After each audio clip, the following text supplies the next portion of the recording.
Yes Sri Jayachandran മാസ്റ്ററിലേക്കാണ്. Sri T P Jayachandran master, ഇന്നിപ്പോൾ പ്രധാനമന്ത്രി ഈ വേദിയിൽ നിന്ന് സംസാരിക്കുന്ന ഘട്ടത്തിൽ അദ്ദേഹം കേരളത്തിൻ്റെ രാഷ്ട്രീയ ദിശയെപ്പറ്റി സംസാരിക്കുമ്പോൾ ഗുജറാത്താണ് ഓർമ്മപ്പെടുത്തുന്നത്. BJP സംബന്ധിച്ചിടത്തോളം ഇന്ത്യൻ രാഷ്ട്രീയത്തിൽ ചൂണ്ടിക്കാണിക്കുന്ന ഒരു പരീക്ഷണശാല കൂടിയാണ് ഗുജറാത്ത്. മാത്രമല്ല 1987 ഗുജറാത്ത് നിയമസഭാ തെരഞ്ഞെടുപ്പിൻ്റെ ചരിത്രം നമുക്കറിയാം.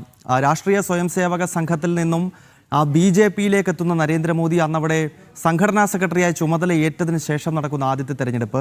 മാത്രമല്ല ഇന്നത്തെ ഇന്ത്യയുടെ ആഭ്യന്തരമന്ത്രി അമിത്ഷാ അന്ന് ഈ അഹമ്മദാബാദ് മുനിസിപ്പാലിറ്റിയുടെ തെരഞ്ഞെടുപ്പ് ചുമതലയുണ്ടായിരുന്നു. അപ്പോൾ അതെല്ലാം ചരിത്രമാണ്.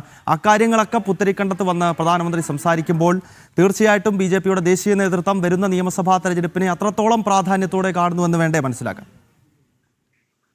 ഗൗതം ചൂണ്ടിക്കാണിച്ചതിൽ വസ്തുതാപരമായ ഒരുപാട് ശരികളുണ്ട്. നോക്കൂ, ഭാരതീയ ജനതാ പാർട്ടിയെ അഥവാ മോദിയെ സംബന്ധിച്ചിടത്തോളം രാഷ്ട്രവും രാഷ്ട്രീയവും രണ്ടല്ല. രാഷ്ട്ര വികസനത്തിനപ്പുറത്തുള്ള ഒരു രാഷ്ട്രീയത്തെ ഒരിക്കലും നരേന്ദ്രമോദിയോ ഭാരതീയ ജനതാ പാർട്ടിയോ അംഗീകരിക്കുകയോ അതിനു വേണ്ടിയുള്ള പ്രവർത്തനങ്ങളോ കാഴ്ചപ്പാടുകളോ വെച്ച് പുലർത്തിയിട്ടില്ല. രാഷ്ട്രത്തിന് വേണ്ടിയാണ് രാഷ്ട്രീയം, രാഷ്ട്രത്തിന്റെ ഉന്നമനമാണ്. പണ്ഡിറ്റ് ദീനദയാൽ ഉപാധ്യായ വളരെ കൃത്യമായി ഈ ആശയം മുന്നോട്ട് വെച്ചു. സമഗ്രതയാണ് ആ ആണിക്കല്ലായി രാഷ്ട്രീയത്തിന്റെ ഭാരതീയ ജനതാ പാർട്ടി കാണുന്നത്. ഭാരതത്തിന്റെ വികസനം നേരത്തെ ആദികേശവൻ സാർ ചൂണ്ടിക്കാണിച്ച മാതിരിയിൽ ഭാരതത്തിന്റെ എല്ലാ അംഗ സംസ്ഥാനങ്ങളും എല്ലാ ഗ്രാമങ്ങളും എല്ലാ നഗരങ്ങളും എല്ലാ വിഭാഗം ജനങ്ങളുടെയും മുന്നേറ്റത്തിലൂടെ മാത്രമേ വികസിത ഭാരതം എന്ന സങ്കല്പം മുന്നോട്ട് കൊണ്ടുപോകാൻ സാധിക്കുകയുള്ളൂ. അതിന് ചെപ്പടി വിദ്യകളോ കൺകെട്ട് വിദ്യകളോ മാസ്മരികമായ തന്ത്രങ്ങളോ ഇല്ല. മറിച്ച് രാഷ്ട്രത്തെയും രാഷ്ട്രീയത്തെയും ഒന്നായി കാണുകയും അതിലെ വികസനത്തിലൂടെയാണ് മുന്നോട്ട് പോകേണ്ടത്. സ്വാഭാവികമായിട്ടും കേരളത്തെ സംബന്ധിച്ചിടത്തോളം കേന്ദ്ര സർക്കാർ ആയാലും ഭാരതീയ ജനതാ പാർട്ടി ആയാലും ദേശീയ ശക്തികളായാലും ആശങ്കയോടെ വീക്ഷിച്ചുകൊണ്ടിരുന്ന ഒരു സംസ്ഥാനമാണ് കേരളം. കേരളത്തിൽ ഒരു മാറ്റം സാധ്യമാകുമോ? കേരളത്തില് നമ്മൾ പോരുന്ന കൺവെൻഷണൽ പൊളിറ്റിക്സിന് അപ്പുറത്തേക്ക് ഒരു പൊളിറ്റിക്സ് ഉണ്ടാകുമോ? കേരളത്തിൽ ദേശീയതയോടൊപ്പം BJPയോടൊപ്പം ഉള്ള ഒരു ചിന്ത വളർന്നു വരുമോ? സ്വാഭാവികമായിട്ടും ഇന്ന് പ്രധാനമന്ത്രിയുടെ യാത്രയിലും കഴിഞ്ഞ ഏതാനും വർഷങ്ങളിലായിട്ട് വളരെ അച്ചടക്കത്തോടെയും ശാന്തവും സുശക്തവുമായ ചില പ്രവർത്തനങ്ങളാണ് BJPയുടെ കേരള ഘടകത്തോട് കേന്ദ്ര നേതൃത്വം ആവശ്യപ്പെട്ടിരുന്നതും ചെയ്യാൻ നിർദ്ദേശിച്ചത്. അതിന്റെ ഒരു പടിയിലേക്കുള്ള ഒരു വ്യതിയാനത്തിലേക്കുള്ള ഒരു പരിവർത്തന ഘട്ടത്തിലേക്ക് കേരള രാഷ്ട്രീയവും മാറുമ്പോൾ സ്വാഭാവികമായും ഇന്ത്യൻ രാഷ്ട്രീയത്തിന്റെ മാറ്റത്തിലും ഗതിവിഗതികളെയും സാക്ഷ്യമായ ഒരു കാരണക്കാരനായ പ്രധാനമന്ത്രി അതിനോട് സമരസപ്പെടുത്തുകൊണ്ടുള്ള വിശകലനമാണ് അദ്ദേഹം നടത്തിയത്. ഗൗതം ചൂണ്ടിക്കാണിച്ചതുപോലെ ഏതുപോലെയാണോ ഭാരതീയ ജനതാ പാർട്ടിയെ അപ്രസക്തമായി എഴുതിത്തള്ളിയ ഒരു കാലഘട്ടത്തിൽ മറ്റ് രാഷ്ട്രീയ പ്രസ്ഥാനങ്ങൾ സമഗ്രതയിൽ വിരാജിച്ചിരുന്ന ഒരു കാലഘട്ടത്തിൽ ഗുജറാത്ത് എന്ന് പറയുന്ന അവികസിതമായ ഒരു സംസ്ഥാനത്തിലെ രാഷ്ട്രീയ മാറ്റത്തിന് എങ്ങനെയാണോ ഒരു പ്രാദേശിക കോർപ്പറേഷൻ തെരഞ്ഞെടുപ്പ്, ഒരു മുനിസിപ്പൽ തെരഞ്ഞെടുപ്പ് സാക്ഷ്യം വഹിക്കുകയും ആ സംസ്ഥാനത്തിലെ അതുപോലെ തുടർന്നിരുന്ന വികസന രാഷ്ട്രീയത്തിലെ പുതിയ ഒരു ദിശാഗതി നൽകാൻ ആ പ്രവർത്തനങ്ങൾക്ക് സാധിച്ചത്, അതിൽ നിസ്വാർത്ഥമായി പ്രവർത്തിച്ച അതിന്റെ പിന്നണിയിൽ പ്രേരകനായി നിന്ന ഭാരതത്തിന്റെ പ്രധാനമന്ത്രി അതേ മാറ്റങ്ങൾ ഇന്ത്യ രാജ്യത്തെ ഓരോ പ്രദേശത്തും ആ തരത്തിൽ അസാധ്യമെന്നും അവിശ്വസനീയമെന്നും തോന്നിയ മാറ്റങ്ങളാണ് രാജ്യത്ത് കൊണ്ടുവന്നിരിക്കുന്നത്.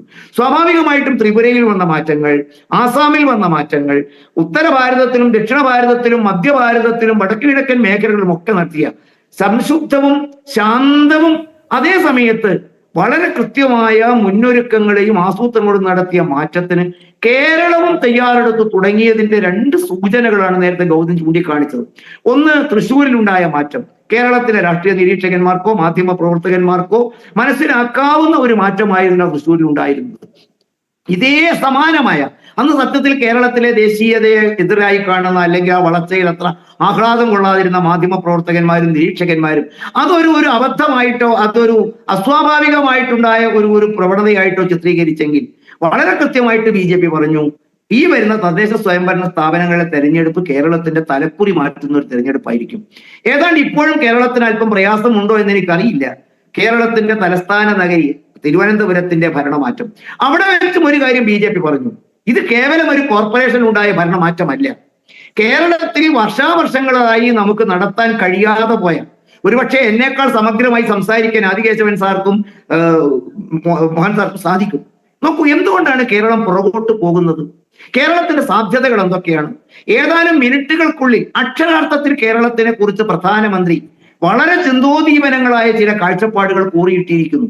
നോക്കൂ, ഇന്ത്യ രാജ്യത്തെ തന്നെ ഏറ്റവും ഒരു കാലഘട്ടത്തിൽ യൂറോപ്പിനോട് കിഴപിടിക്കാവുന്ന തരത്തിലുണ്ടായിരുന്ന ആരോഗ്യ വിദ്യാഭ്യാസ മേഖലയിൽ ഉണ്ടായിരുന്ന മുന്നേറ്റം, ഈ കേരളത്തിൽ ഉണ്ടായിരുന്ന അഭ്യസ്തവിദ്യരായ ചെറുപ്പക്കാരുടെ ചിന്താശക്തി, അവരുടെ ധിഷണാപരമായ കഴിവുകൾ, അതോടൊപ്പം തന്നെ കേരളത്തിലേക്ക് ഒഴുകിയ വിദേശ പണം, ഇതൊക്കെ സമഞ്ജസിപ്പിച്ചുകൊണ്ട് കേരളത്തിന് കൈമോശം വന്നുപോയ, നടപ്പിലാക്കാൻ കഴിയാതെ പോയ പ്രവർത്തനങ്ങളെ കുറിച്ച് അദ്ദേഹം അവലോകനം ചെയ്യുമ്പോൾ ഏറ്റവും പ്രധാനമായി മോദി പറയുന്ന രണ്ട് കാരണങ്ങൾ: ഒന്ന്, കേരള രാഷ്ട്രീയത്തില് സഹിക്കാനോ പൊറുക്കാനോ കഴിയാത്ത അഴിമതി; രണ്ട്, കേരളത്തിലെ വികസനത്തിനപ്പുറത്തേക്ക് വർഗീയ രാഷ്ട്രീയ പ്രസ്ഥാനങ്ങളോട് കേരളത്തിലെ മുഖ്യധാര രാഷ്ട്രീയ പാർട്ടികൾ കാണിച്ചുകൊണ്ടിരുന്ന ഏറ്റവും എന്താ പറയാ, പൊറുക്കാൻ കഴിയാത്ത മാറ്റങ്ങൾ. അത് ഇന്ത്യൻ പ്രധാനമന്ത്രി ഇന്ന് പറഞ്ഞ ഉത്തരങ്ങളിലേക്ക് നമ്മൾ എത്തുമ്പോൾ ഇത് വളരെ കൃത്യമായിട്ട് പറയുന്നു.